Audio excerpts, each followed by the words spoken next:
Kia ora, I'm David Chaston with 90 at 9, brought to you by interest.co.nz. This week at everything you need to know in 90 seconds at 9 o'clock with news the world services sector seems to be holding its own. Ahead of this weekend's November non-farm payrolls report, the private ADP employment report in the US out today reveals American private businesses added 146,000 workers to their payrolls in the month, slightly below forecasts of 150,000. This is a reversion to the mean for 2024. Currently, analysts are expecting the non-farm payrolls to rise 200,000 when they're reported on Saturday, New Zealand time. And in the US, new factory orders inched up in October to be 3.4% higher than a year ago. US mortgage applications rose again and for the fourth consecutive week.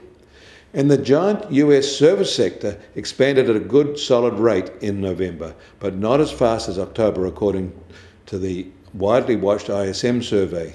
The November expansion was also a reversion to the 2024 mean. But the internationally benchmarked S&P Global or market version reported a rising expansion in the sector and to its fastest clip since March 2022. They say this was based on a rise in new orders. The bullish of those two reports is likely to be more realistic because American vehicle sales rose to an annualized rate of 16.5 million in November, its strongest pace since May 2021.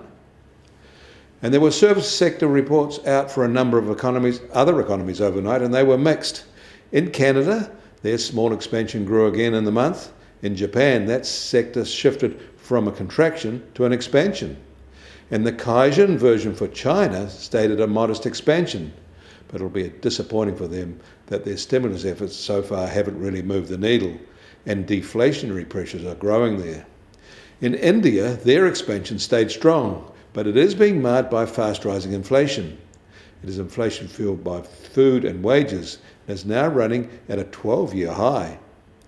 In Australia, their services PMI slipped from a very minor expansion to no expansion in November. But the same survey recorded business confidence levels rising to their highest since May 2022, which seems odd in the circumstances. However, other Australian confidence surveys report a similar disconnect. The US Treasury 10-year yield is now just on 4.19% and down 1 basis point from yesterday. And the price of gold will start today at $2,652 an ounce and up $2 from yesterday. And oil prices are 50 US cents softer in the US at $69.50 a barrel there, while the international Brent price is little changed at just under $73.50 a barrel. And the Kiwi dollar starts today at 58.7 US cents and down 15 basis points from this time yesterday. Against the Aussie, we're up 30 basis points at 91.1 Australian cents. Against the euro, have dipped 20 basis points to 55.7 euro cents. That all means our trade-weighted index starts today at just on 68.3 and unchanged from yesterday. You can get more news affecting the economy in New Zealand from interest.co.nz. Kia ora, I'm David Chaston, and we'll do this again tomorrow.